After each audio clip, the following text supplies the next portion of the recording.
Hello dear students, welcome to the channel of Diligence Career Classes. Today we are going to study carbon cycle. So this is Mekhla Acharya and today we will learn what is carbon cycle. ये part है किसका? Natural resources का. Last session में आपने एक biogeochemical cycle के बारे में पढ़ा था जो कि थी नाइट्रोजन साइकिल. आज आप पढ़ेंगे कार्बन साइकिल के बारे में. अब कार्बन साइकिल क्या है? कार्बन साइकिल का मतलब है कि किस तरह से कार्बन हम एटमॉस्फेयर से लेके यूटिलाइज करके वापस एनवायरनमेंट में या एटमॉस्फेयर में रिलीज कर दे रहे हैं. तो कार्बन उन 1% गैसेस में है, 78% नाइट्रोजन, 21% ऑक्सीजन और 1% कार्बन. उन 1% में है, 1% का वो पार्ट है जो हमारी लाइफ के लिए बहुत इसेंशियल है.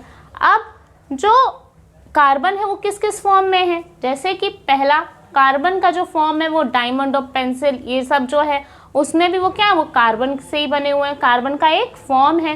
कार्बन के कुछ फॉर्म्स हमारी बॉडी में, हम लिविंग ऑर्गेनिजम्स में कार्बोहाइड्रेट्स, फैट्स के फॉर्म में है.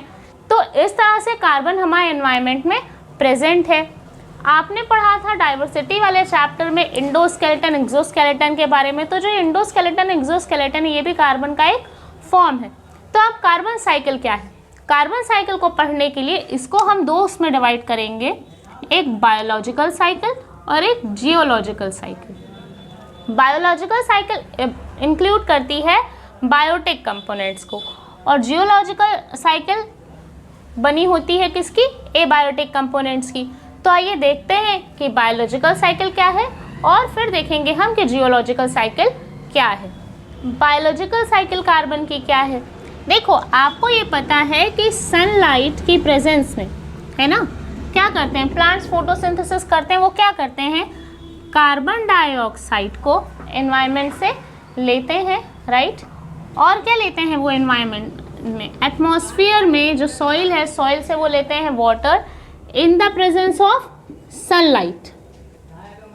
सनलाइट की प्रेजेंस में क्लोरोफिल प्रेजेंट होता है, ये कॉमन सेंस है. और ये क्या बनाते हैं? ग्लूकोज. और रिलीज करते हैं साथ में ऑक्सीजन. तो कार्बन डाइऑक्साइड की फॉर्म में CO2 बना प्लस H2O बना और उन्होंने अपना फूड बनाया ग्लूकोज और ऑक्सीजन रिलीज हो गई. हमें ये पता है कि प्लांट्स क्या है? प्लांट्स ऑटोट्रोप्स हैं, यानी कि अपना फूड खुद बनाते हैं. हम ह्यूमन बींग्स अपना फूड खुद नहीं बना सकते. हम डिपेंड करते हैं किससे? इन प्लांट्स पे डिपेंड करते हैं. अब इस ऑक्सीजन को किसने किसने यूज़ किया? ये जो ग्लूकोज है ये बनाया. अब इस प्लांट्स को देखो, प्लांट्स ने ये बनाया. इन प्लांट्स को कौन कंज्यूम कर रहा है? इन प्लांट्स को कंज्यूम करेंगे या तो एनिमल्स या फिर ह्यूमन बींग्स. ह्यूमन बींग्स और एनिमल्स जब इनको कंज्यूम करेंगे तो दो चीज़ होंगी. अगर मान लीजिए एनिमल्स में इसको कंज्यूम करने वाला कोई हर्बीवोरस है. पहला हम ये क्लॉज देख लेते हैं एनिमल्स वाला. अगर कोई हर्बीवोरस है तो इस हर्बीवोरस को फिर कोई कार्निवोरस कंज्यूम कर लेगा, राइट, कंज्यूम कर लेगा. और एट द एंड आके जो लास्ट एनिमल होगा उसकी भी डेथ होगी, वो भी डेड होगा. और डेड होने के बाद और ये जो ह्यूमन बींग्स हैं वो डायरेक्टली प्लांट्स को कंज्यूम करते हैं, प्लांट्स प्रोडक्ट को कंज्यूम करते हैं, ये भी डेड होंगे. तो ये ह्यूमन बींग्स और ये जो लास्ट एनिमल है ये क्या होंगे? डिकम्पोज होंगे. इनका क्या होगा? डिकम्पोजिशन होगा. और डिकम्पोजिशन होने पे वापस ये कार्बन वापस एटमॉस्फेयर में चली जाएगी. क्यों? क्योंकि हमने तो कंज्यूम किया ना प्लांट्स को कंज्यूम किया, वो कार्बन हमारी बॉडी में आया. अब इसी तरह डिकम्पोजिशन होने पे ये वापस एटमॉस्फेयर में चले जाएंगे. तो ये कैसी होगा? बायोलॉजिकल साइकिल मतलब बायोटिक साइकिल. ये हो गई बायोटिक साइकिल. अब आइए देखते हैं हम कि एबायोटिक साइकिल क्या है. एबायोटिकली कैसे कार्बन की साइकिल बनती है. बायोटिक कार्बन साइकिल आपने पढ़ ली कि बायोटिक कार्बन साइकिल क्या है, मतलब बायोलॉजिकल. अब जियोलॉजिकल साइकिल क्या है? देखो, हमें पता है कि कार्बन कैसे प्रेजेंट है? कार्बन डाइऑक्साइड के फॉर्म में भी एटमॉस्फेयर में प्रेजेंट है. तो बायोटिक साइकिल क्या थी? प्लांट्स और एनिमल्स और ह्यूमन बींग्स को इन्वॉल्व कर रही थी. अब एबायोटिक क्या होगी? एबायोटिक का मतलब वो कि जो एटमॉस्फेयर का पार्ट है लेकिन नॉन लिविंग है. तो नॉन लिविंग क्या है? एयर है, सॉइल है, रॉक्स है और वाटर है। ये है हमारे एबायोटिक कंपोनेंट्स, राइट। तो अब अगर ये बायोटिक हैं तो इनको इन्वॉल्व करके किस तरह से कार्बन की वो साइकिल कंप्लीट होती है। तो देखो कैसे होती है। हमने कहा कि कार्बन डाइऑक्साइड के फॉर्म में एटमॉस्फेयर में, हमारे बायोस्फीयर में है ये। तो ये जब मिक्स होता है वाटर के साथ तो ये बनाता है कार्बोनिक एसिड, बनाएगा। जब ये कार्बोनिक एसिड बनाता है और जब ये रेन वाटर के साथ मिलता है तब ये एसिडिक रेन फॉर्म करता है। आपने जैसे उधर पढ़ा था नाइट्रिक एसिड बन रहा था नाइट्रोजन साइकिल में, वैसे यहाँ क्या बनेगा, कार्बोनिक एसिड बनेगा। और जब ये रेन वाटर के साथ मिक्स होता है और बारिश होती है तो ये रेन कहाँ आती है, ये रेन आती है रॉक्स पे।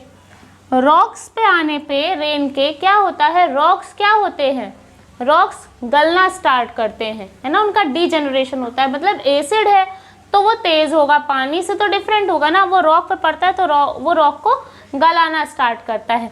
तो जब रॉक गलता है तो क्या होता है, ये रॉक्स गल के आते हैं सॉइल पे।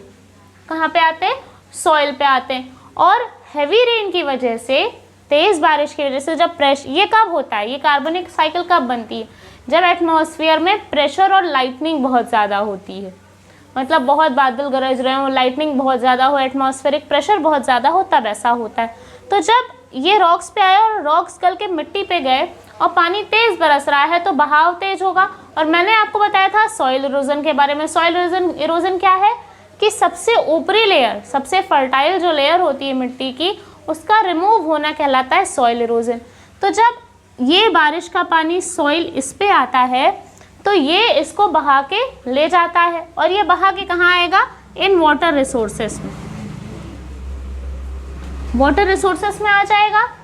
तो आपने देखा कि अब यहाँ पे वापस कार्बन आ गया, कहाँ पे, हमारे एटमॉस्फेयर में आया ना। ये CO2 कैसे रिलीज हुई थी, ये रिलीज हुई थी हम लोग के द्वारा। हम ही तो रिलीज करते हैं, जब हम ब्रीदिंग करते हैं, रिस्पिरेशन करते हैं तो CO2 रिलीज होती है। ये CO2 रिलीज हो गई।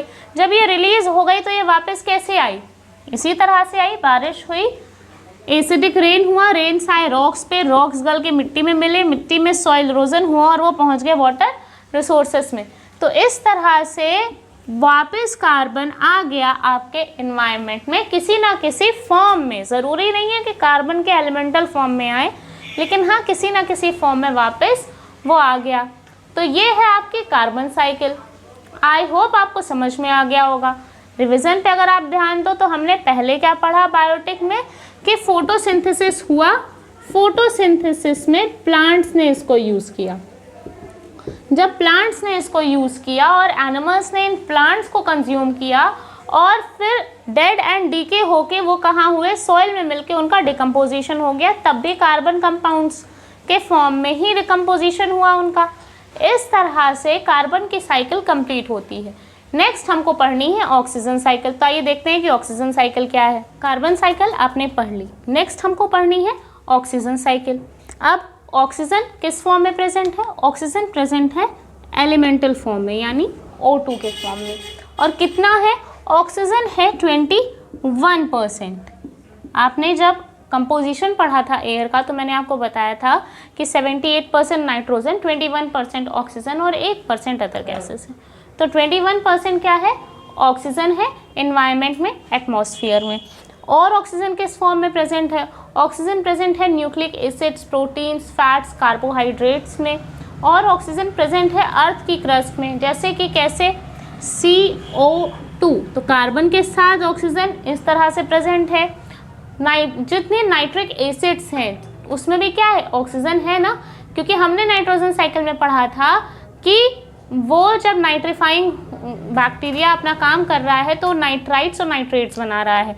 क्या बनाता था वो, NO2 एंड NO3, है ना, नाइट्राइट्स एंड नाइट्रेट्स बना रहा था। तो इस तरह से ऑक्सीजन एनवायरनमेंट में प्रेजेंट है।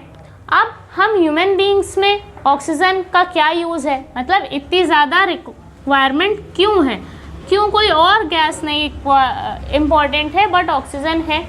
तो उसका रीज़न क्या है, जो हमारी बॉडी में सेल्स प्रेजेंट हैं उसमें क्या होता है, उसमें प्रेजेंट होता है ग्लूकोज। क्या प्रेजेंट होता है, ग्लूकोज प्रेजेंट होता है। तो उस ग्लूकोज को ब्रेक करने के लिए, तोड़ने के लिए रिक्वायरमेंट पड़ती है ऑक्सीजन की। जब ये ग्लूकोज और ये ऑक्सीजन आपस में रिएक्ट करते हैं तो फॉर्म होता है energy plus CO2 plus H2O। तो जब ग्लूकोज और ऑक्सीजन का आपस में रिएक्शन हुआ तो बना क्या, एनर्जी बनी, कार्बन डाइऑक्साइड बना और वाटर बना।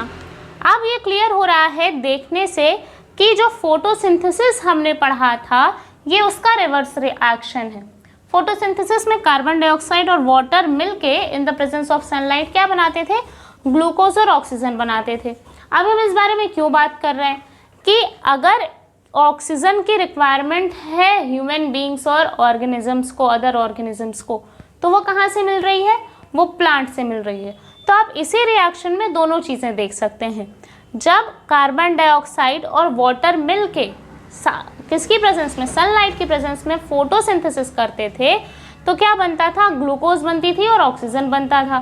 तो ग्लूकोज तो प्लांट्स का फूड हो गया और ऑक्सीजन उसने रिलीज कर दी, एलिमिनेट कर दी, जो हमने यूज़ कर ली। और जब हमने इसको यूज़ किया, अब अगर स्ट्रेट ये रिएक्शन देखो, जब इस ग्लूकोज को हमारी बॉडी ने यूज़ किया तो इसमें एनर्जी रिलीज हुई, कार्बन डाइऑक्साइड निकली और वाटर रिलीज हुआ। अब एनर्जी तो हमने यूज़ कर ली, भाई कोई भी वर्क करना हो तो उसके लिए एनर्जी की रिक्वायरमेंट है, तो एनर्जी हमने कर ली यूज़।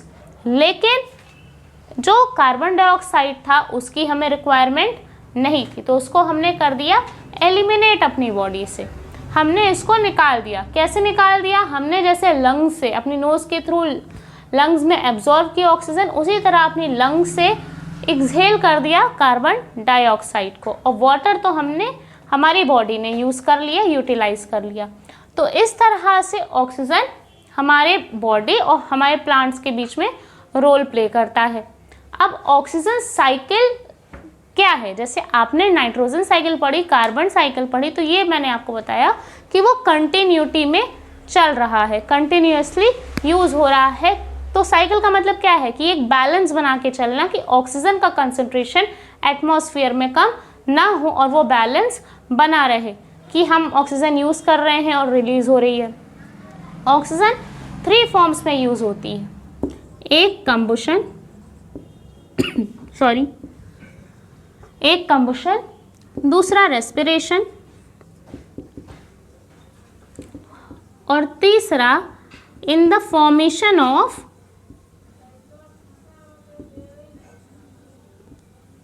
Nitrates and nitrites.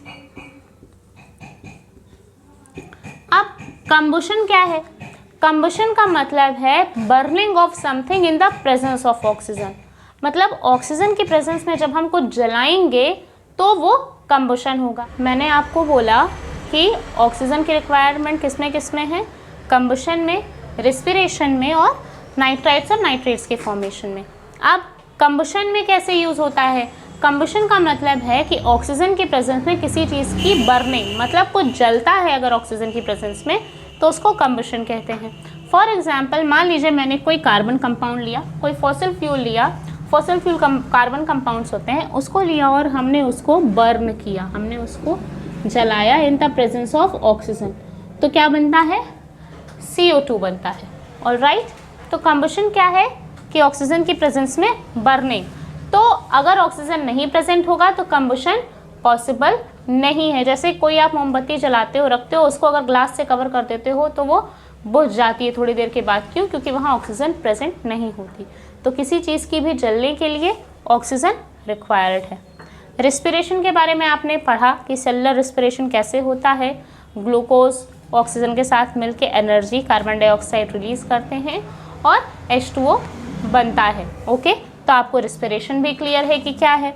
फिर information of nitrites and nitrates आपने पढ़ा था नाइट्रोजन साइकिल में कि किस तरह से नाइट्राइट्स और नाइट्रेट्स बन रहे थे, तो उसमें भी ऑक्सीजन की रिक्वायरमेंट है। क्यों? क्योंकि जब वो नाइट्रिक एसिड भी बन रहा था तो भी वो ऑक्सीजन के साथ रिएक्ट कर रहा था।